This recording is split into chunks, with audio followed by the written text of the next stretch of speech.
प्रभु यीशु मसीह में आप सभी को जय मसीह की।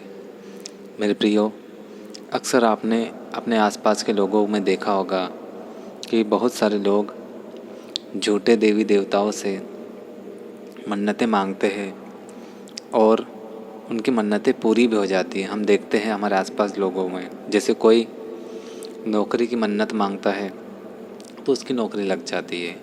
कोई संतान प्राप्ति के लिए मन्नत मांगता है तो उनको संतान में हो जाती, लड़का या लड़की जो भी मांगते वो मिल जाता है। कोई धन के लिए यानी पैसों के लिए कोई प्रार्थनाएं या मन्नतें करता है तो उनको पैसे भी मिल जाते हैं। कोई अपने लिए अच्छे पति की मन्नतें मांगता है तो कोई अपने लिए अच्छी पत्नी की मन्नतें मांगता है तो उन्हें वो भी मिल जाता है। या कोई बीमारी से चंगाई की मन्नत मांग के आता है तो उसकी बीमारी भी ठीक हो जाती है। तो मांगने वाले बाद में क्या करते हैं, जब उनकी मन्नतें पूरी हो जाती है तो जो मन्नत मांगने वाला होता है वो जो उन देवी देवताओं से मन्नत में जो वादा करके आता है वो उनको चढ़ाता है। लेकिन कुछ समय या कुछ सालों तक तो सब ठीक होता है।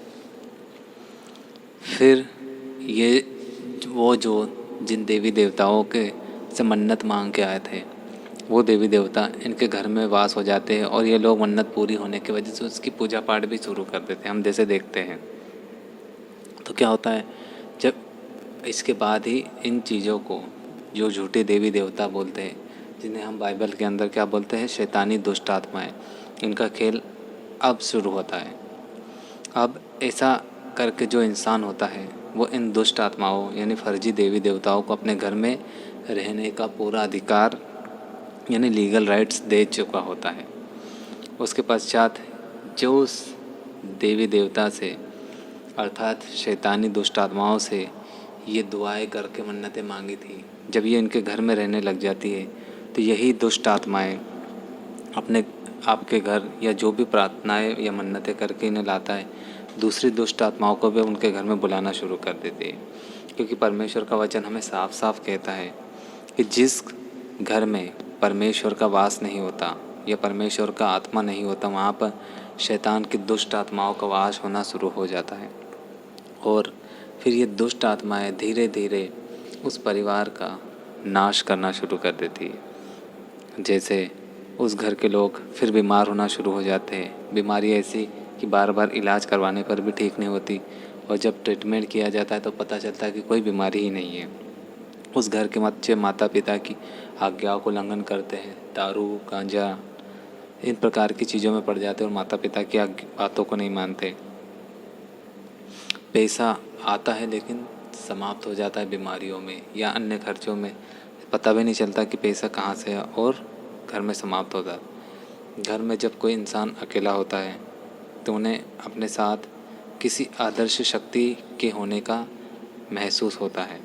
शरीर में लोगों को भारीपन होना, कमज़ोरी होना, कंधों और मस्तिष्क पे दर्द का महसूस होना, डरावने सपने आना, इस प्रकार के चिन्ह आने लगते हैं परिवार के सदस्यों के अंदर।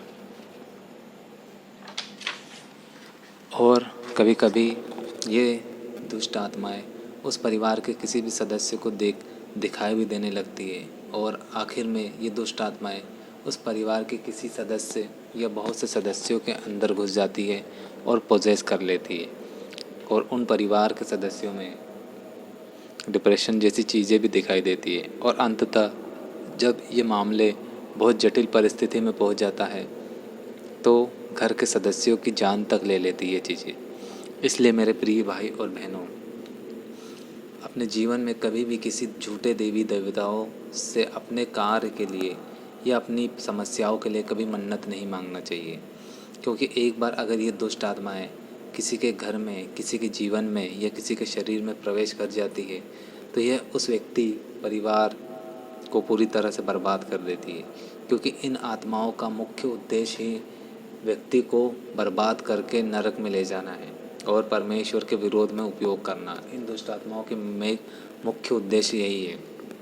अगर आपने या आपके परिवार में से किसी के द्वारा या आपके पूर्वजों के द्वारा ये सब आपके परिवार में किया जा चुका है और उसके चिन्ह आज भी दिखाई दे रहे हैं तो मेरे साथियों, तुरंत सच्चे परमेश्वर यानी यीशु मसीह के पास जाइए, क्योंकि आपके द्वारा या आपने के पूर्वज के द्वारा किए गए शैतान के साथ जो ये एग्रीमेंट होता है उसे ख़त्म करने के लिए प्रभु यीशु मसीह ही एकमात्र और जीवित परमेश्वर है, जो इन दुष्ट आत्माओं को उसके सही जगह पर पहुंचाते हैं। मेरे साथियों, इन दुष्ट आत्माओं से आज़ादी आपको तभी मिलेगी तब आप सच्चे परमेश्वर से प्रार्थनाएं करेंगे। जब आपके घर में परमेश्वर के वचनों को बोला जाएगा, पढ़ा जाएगा, उसके भजन गाए जाएंगे, तब ये दुष्ट आत्माएं डर कर भागेगी।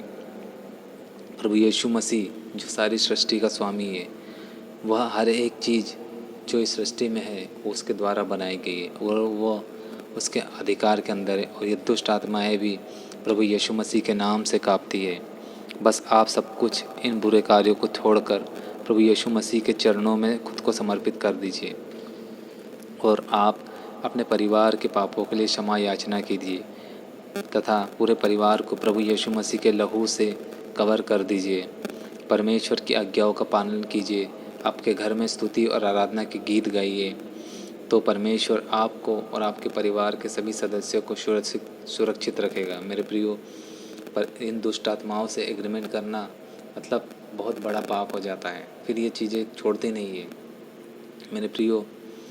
इसलिए परमेश्वर के साथ रहिए, परमेश्वर के पास जाइए। जीवन में कुछ भी समस्या है हो, सिर्फ यीशु मसीह के समक्ष अपनी समस्याओं को रखिए। कहीं और बाबा, तांत्रिक या झूठी देवी देवताओं के पास ना जाइए, वरना आपका जीवन बर्बाद हो जाएगा।